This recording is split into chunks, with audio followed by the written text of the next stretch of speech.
Morreu sem deixar de si saudades. Este é o resumo da história de um rei de Judá. Um camarada que foi tão complicado, fez escolhas tão erradas, e quando ele morreu foi um alívio para a família e para a nação inteira. Quem foi esse cidadão? O que nós podemos aprender com ele? Porque você tem duas maneiras de aprender: negativamente, positivamente. Você aprende negativamente não repetindo os erros que uma pessoa cometeu na vida. Isso é sabedoria. Positivamente é quando você imita alguém, porque é alguém que demonstra na sua jornada virtudes dignas de serem imitadas. Então eu vou agora olhar o texto de 2 Crônicas 21, de 1 a 20, e observar a vida desse cidadão chamado rei Jeorão, que morreu e na morte dele houve festa e não luto, houve alegria e não choro. Quem era esse homem? Então, por uma questão pedagógica, eu vou dividir em 3 pontos. Primeiro, os privilégios dele. Esse cidadão, Jeorão, era filho de um dos grandes reis de Judá, filho de Josafá. Homem piedoso, bom administrador. E o filho dele, o mais velho, o primogênito, o herdeiro do trono, tinha berço, tinha exemplo em casa. Foi criado bebendo leite da piedade. Mas a despeito de um legado tão importante, de exemplo tão eloquente, esse rapaz tomou decisões equivocadas na vida. Vale a pena você parar e perceber uma coisa: não tem tesouro maior do que você ter pais que são exemplo, de você ter berço, legado, instrução, exemplo dentro de casa. É lamentável quando um filho não segue as pegadas de seu pai ou da sua mãe, quando esse pai e essa mãe é gente piedosa. O Jeorão, mesmo tendo um pai piedoso, jogou tudo fora, pisou sobre o legado que o seu pai deixou para ele. Isso era um privilégio, ser filho de Josafá, mas ele não honrou a memória do pai, ele não honrou o legado deixado pelo pai. Jogou fora o privilégio que teve. Segundo ponto que eu quero destacar como privilégio é que ele era o mais velho. Os outros irmãos receberam grandes presentes do pai, cidades inteiras, ouro em abundância. Mas o Jeorão recebeu o trono, o reino, com 32 anos de idade. Seu pai já tinha preparado o caminho, o terreno. Ele poderia, dali para frente, implementar vitórias mais expressivas, riquezas mais robustas, conquistas maiores. Ele já não era um adolescente, ele era um homem de 32 anos. Já tinha idade para ter maturidade, para ter experiência, para ter conhecimento.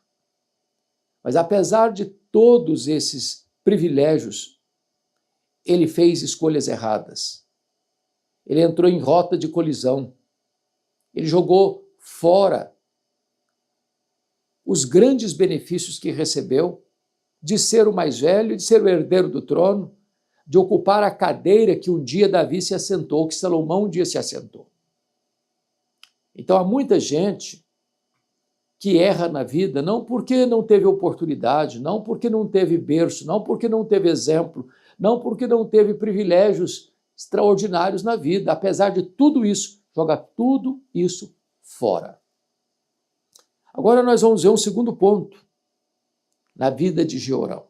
Foram os erros que ele cometeu. E o primeiro erro que ele cometeu, aqui no versículo 6 de 2 Crônicas 21, é que ele casou-se com uma mulher que era uma víbora. A mulher dele era filha de Acabe e Jezabel. Ele se casou com Atalia, uma mulher perversa, uma mulher que teve uma família desastrosa, uma mulher que vem de uma família que adorava Baal, uma mulher que vinha de uma família que perseguiu e matou os profetas de Deus, uma mulher que não poderia acrescentar nada a ele a não ser desastres. E aqui tem um conselho para os jovens: cuidado com quem você vai se casar. Como é que você pode ter pistas para saber se a pessoa com quem você vai se casar é uma pessoa do bem ou do mal? Estude a família dela. Como era a família dela? Qual era a postura do pai e da mãe dela? Ou qual era a postura do pai e da mãe desse rapaz? Porque se você fechar os olhos nessa fase do namoro, do noivado, da escolha, depois você vai colher frutos amargos dessa escolha errada. Então, quando o Jeorão vai casar com tantas moças em Judá, com tantas moças em Jerusalém, com tanta gente que tinha berço, que tinha formação, que tinha ética, que tinha moral, que tinha exemplo, que tinha vida piedosa, vai escolher lá no reino do norte para casar-se e vai escolher exatamente a filha de Acabe e de Jezabel, ele estava traindo tempestade sobre a sua vida. Quando você erra na escolha do casamento, você erra para a vida toda. Você não só atrapalha você, você complica a família inteira. E foi isso que aconteceu com Jeorão. Uma decisão equivocada na área do casamento. Segundo erro dele, versículo 4, eu vou ler porque isso é trágico. Tendo Jeorão assumido o reino, o trono de seu pai, e havendo-se fortificado, matou todos os seus irmãos à espada, como também alguns dos príncipes de Israel. Você já pensou o que é isso? Um cidadão que não tem amor natural, que olha os irmãos como concorrentes e não como fraternos, que é capaz de matar à espada todos os seus irmãos, de causar uma chacina na própria família, de derramar sangue inocente, gente melhor do que ele, e mais, matar todos os príncipes, alguns príncipes, ou seja, aqueles que ele imaginava poderiam ser uma ameaça para o seu governo, para o seu reino. Esse homem não tem amor, ele é um monstro. Mas onde ele aprendeu isso? Com quem ele aprendeu isso? Ele aprendeu isso com o sogro, com a sogra, com a sua mulher. Foi ela quem induziu o Jeorão a cometer essas atrocidades, essa chacina. Então não tem como dar certo. Não tem como colher frutos bons onde há violência, onde há desamor, onde há crueldade, onde há traição, onde se pega os privilégios e em vez de ele, como rei, cuidar da família, promover os irmãos, cuidar dos irmãos, não, ele mata os irmãos à espada. Em vez de ele trabalhar com sabedoria os príncipes, para que pudessem somar com ele no seu governo, ele vê os outros como uma ameaça e destrói a vida dos outros e mata os outros, mata os seus concorrentes, que nem concorrentes eram. Mas, além dessa chacina, dessas atrocidades, o Jeorão comete um terceiro erro. Cometeu um erro no casamento, cometeu um erro com a família, agora ele comete erro espiritual. Versículo 11, está escrito assim: também fez altos nos montes de Judá, seduziu os habitantes de Jerusalém à idolatria e fez desgarrar Judá. Ele é líder, mas líder mau. Ele influencia, mas influencia para o erro. Ele seduziu as pessoas para cometer idolatria.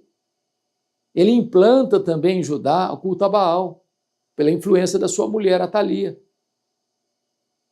Então, veja você, um Estado deveria ser laico, mas aqui o Estado é religioso. Aqui o Estado impõe à força da espada um culto falso, adorando deuses falsos, levantando capelas falsas, erguendo altares falsos, conduzindo o povo a uma falsa religião. E tudo isso aí vai construindo um cenário de desastre, um mapa de tragédia. Porque a vida deste homem está completamente divorciada dos valores que ele aprendeu com seu pai e não quis seguir o exemplo do seu pai. Em vez de imitar o seu pai, ele vai imitar o seu sogro, ele vai imitar a sua sogra, ele vai imitar os desmandos da sua mulher, que mais tarde vai ser uma traidora e vai usurpar o trono. Então ele está entrando numa família de conspiração, numa família de traição, de intrigas, de tramas, de morte. Não pode dar certo. Não pode dar certo. Então preste bem atenção, porque quando esse homem morre e não deixa de si saudades, é porque ele construiu a tragédia. Ele, com as suas próprias mãos, laborou o fracasso do seu reino. Ele errou. Errou no casamento, errou com a família e errou com a nação, induzindo a nação ao erro. Então, vamos ver agora o que ele sofreu em virtude disso.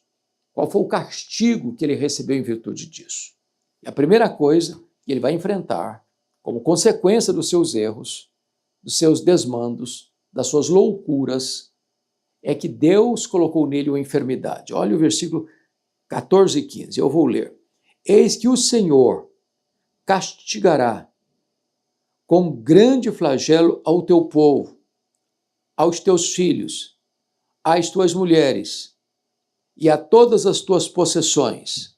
E o versículo 15 vai dizer: tu terás grande enfermidade nas tuas entranhas, enfermidade que aumentará dia após dia, até que saiam as tuas entranhas. Então veja você a tragédia. Primeiro, ele vai ter que ver gente da sua casa, gente da sua família, enfrentando grande flagelo.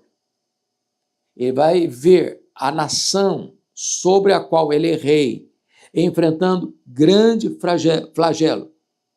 Os filhos, as mulheres e todas as possessões, enfrentando grandes tragédias.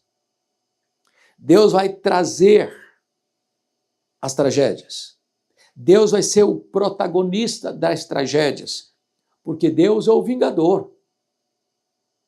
Ele é o reto juiz. Ele não deixará impunes os pecados cometidos contra ele e contra o próximo. Então, ninguém vai ser poupado. Quando um rei é mau, o povo geme. Quando um rei é mau, o povo sofre. Quando um rei é mau e faz más escolhas, toda a nação sofre os reveses dessas loucuras dos governantes. E aqui o povo está sofrendo. Aqui a família está sofrendo. Aqui todo o povo está pagando a conta dos desvarios desse rei, que não tem temor a Deus, e que persegue, que mata, que oprime as pessoas.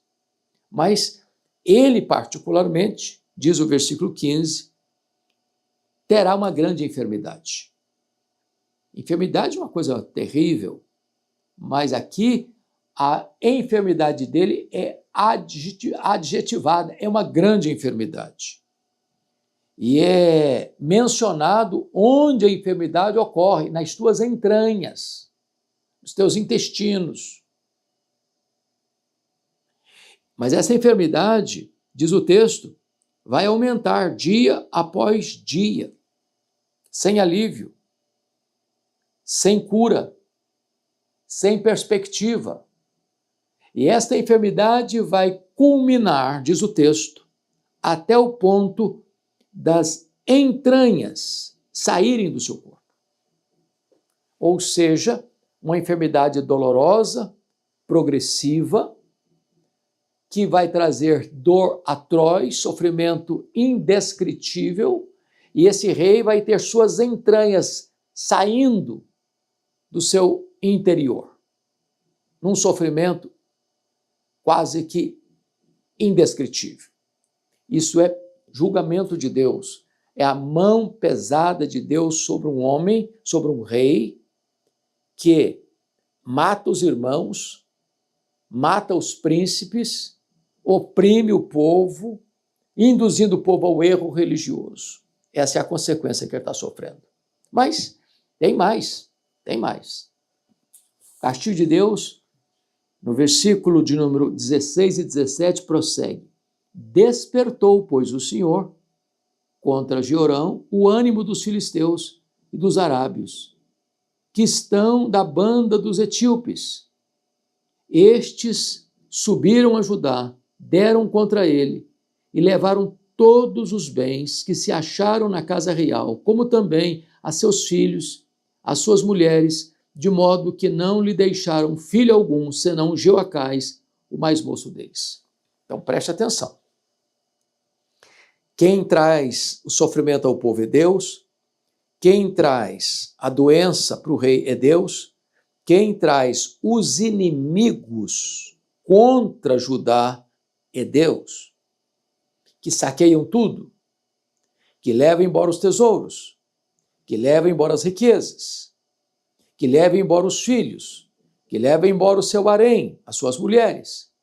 Ou seja, Deus está pagando a este homem o mal que ele fez, à família dele e ao povo dele. Deus está agravando a situação como juízo, como disciplina. Para um homem que tapou os ouvidos à voz de Deus, tapou os olhos aos exemplos recebidos dentro da sua casa e que foi não um rei para cuidar do povo, mas para transtornar a vida do povo. A Bíblia é clara em dizer, de Deus não se zomba. Aquilo que o homem semear, isso ele ceifará. Quem semeia vento, colhe tempestade. Quem semeia na carne, da carne colhe corrupção. Então, ele está sofrendo o juízo que está vindo sobre a sua cabeça, sobre a cabeça da sua família e da sua nação. Mas tem mais, tem mais. Este homem agora vai enfrentar a própria morte. E olha como o texto descreve a morte dele no versículo 19. Versículo 18 e 19. Depois disso, ou seja, depois da invasão dos inimigos, depois do saque, depois de levar os filhos e as mulheres prisioneiros e cativas, está escrito, depois de tudo, ou seja, ele viveu para ver todo o mal sobrevindo a ele, a família dele e a nação dele. Depois de tudo, o Senhor o feriu nas suas entranhas, com enfermidade incurável. Enfermidade incurável. Quem o fere? O próprio Deus. O próprio Deus. Ele se insurge contra Deus e Deus traz sobre ele o castigo. Agora veja o verso 19. E aumentando esta enfermidade incurável, dia após dia, ao cabo de 2 anos, ele governou apenas 8 anos. Nos últimos 2 anos do seu governo, esta enfermidade nas suas entranhas, doença incurável, aumentando dia após dia, saíram-lhe as entranhas por causa da enfermidade. E o texto diz, e morreu com terríveis agonias. Há pessoas que morrem, como diz aí, como um passarinho. Parte em paz, de forma serena, tranquila. Uma transição suave. Mas esse homem que contrai essa enfermidade não natural, é o próprio Deus que impõe a enfermidade sobre ele, nas suas entranhas, que agravava dia após dia, na situação cada vez mais séria e cada vez mais dolorosa.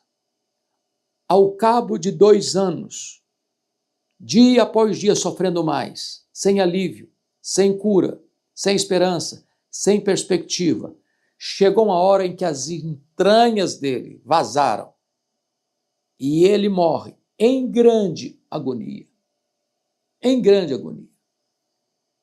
Ele que impôs a morte aos seus irmãos, agora recebe a morte das mãos do próprio Deus, em grande agonia.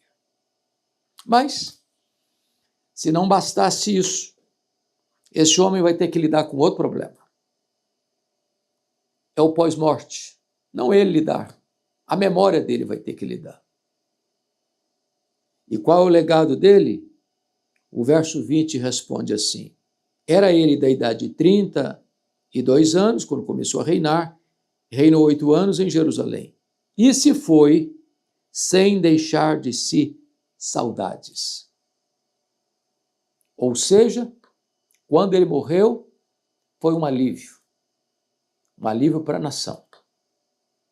Não teve choro, não teve lamento, não teve saudade. Este homem passou pela vida sem aproveitar as oportunidades de Deus, e as oportunidades que recebeu, ele usou de maneira errada, equivocada, maligna, perversa. Ele foi um problema na sua casa, na sua nação. Ele foi um problema para a sua família e para o seu povo. O reinado dele, de 8 anos, foi marcado por tragédias, por guerras, por intrigas, por invasões, por saques. O seu reinado foi marcado por sofrimento, por doença, por morte, e morte extremamente dolorosa. Quando ele parte desta vida, ninguém lamentou, ninguém chorou, ninguém sentiu saudade dele. Ele deixa para trás uma história de fracasso, de derrota. Ele deixa para trás um cenário de dor tão grande que quando ele morreu, para todo mundo, foi um alívio. Um alívio. Ninguém sentiu saudade. Por quê? Porque não construiu relacionamentos saudáveis. Ele não investiu. Ele não semeou. Aliás, semeou mal e colheu o mal que semeou. Então aqui fica para nós um alerta e uma lição. O que você faz com os privilégios que você recebe? Alguém poderia ser mais beneficiado que esse rapaz? 32 anos, um homem maduro, criado em berço de ouro. Sua família era a família mais rica de Judá. Seu pai foi um grande rei. Seu pai dava presentes para os outros irmãos de cidades inteiras, muito ouro. A ele deu o trono, que poderia governar imitando o pai, mas jogou tudo fora. Tem tantos filhos que não aproveitam o exemplo que tem em casa, não aproveitam os privilégios recebidos em casa. E esse moço não aproveitou. Mas talvez a coisa mais deprimente num ser humano é a incapacidade de amar os próprios irmãos, de amar o próprio sangue, de se levantar depois de ter se fortalecido no poder e, em vez de agora pensar em meios e formas de ajudar a família, de abençoar a família, de promover o bem da família, ele trama, urde, orquestra para matar os irmãos e mata todos eles à espada. Os príncipes que deveriam estar com ele, do lado dele, para bem governar, ele tira a vida desses príncipes. Na hora de casar, ele faz a escolha errada. Ele atrai sobre Judá as nuvens pardacentas do juízo divino. Esse homem é menos do que um ser humano. Nem os animais irracionais fazem isso. Ele é um monstro. Se não bastasse as atrocidades relacionais, ele induz a sua nação ao erro religioso, à idolatria, ao culto a Baal. Ele engana a sua nação. Ele atrai juízo sobre a sua nação. E a nação inteira vem sofrer as consequências de invasões militares, de opressão, de saques do inimigo. E ao fim, esse rei tem que ver com seus próprios olhos a tragédia acontecendo em sua nação, dentro da sua casa. Quando tudo é espoliado, saqueado, roubado.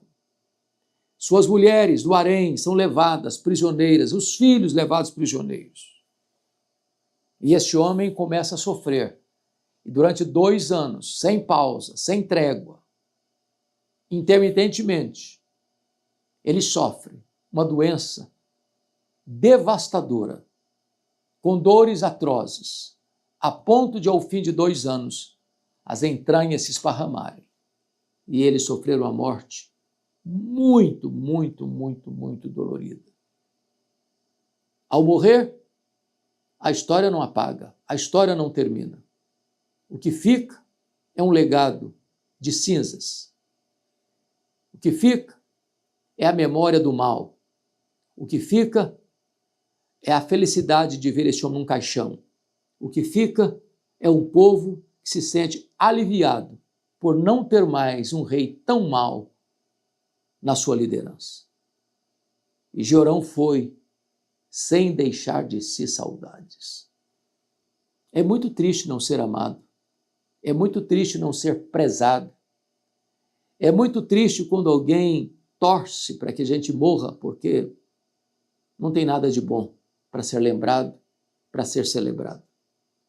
Nós hoje temos a oportunidade de não seguir essa rota, de não entrar por esse caminho.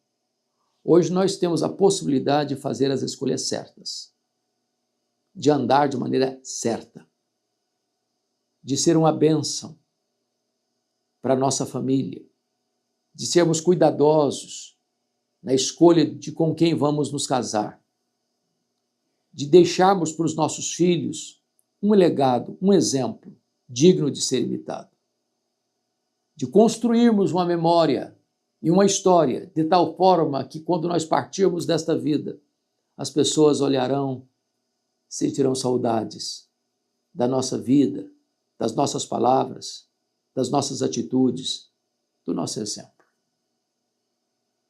Que você e eu tomemos uma decisão hoje de não imitarmos o mal, mas de praticarmos o bem. Que não sejamos como Jeorão, que foi de si sem deixar saudades, mas que sejamos instrumentos nas mãos de Deus, para que a nossa vida seja um marco de bênção hoje, amanhã e para toda a história. Deus abençoe sua vida. Deus abençoe seu coração. O sábio é aquele que aprende com os erros dos outros, para não repeti-los. Se essa mensagem fez sentido para você, compartilhe com quem você ama. Se você não está inscrito no canal, faça isso. Nos ajude a levar esta mensagem a muitas outras pessoas. Abraço. Deus abençoe sua vida.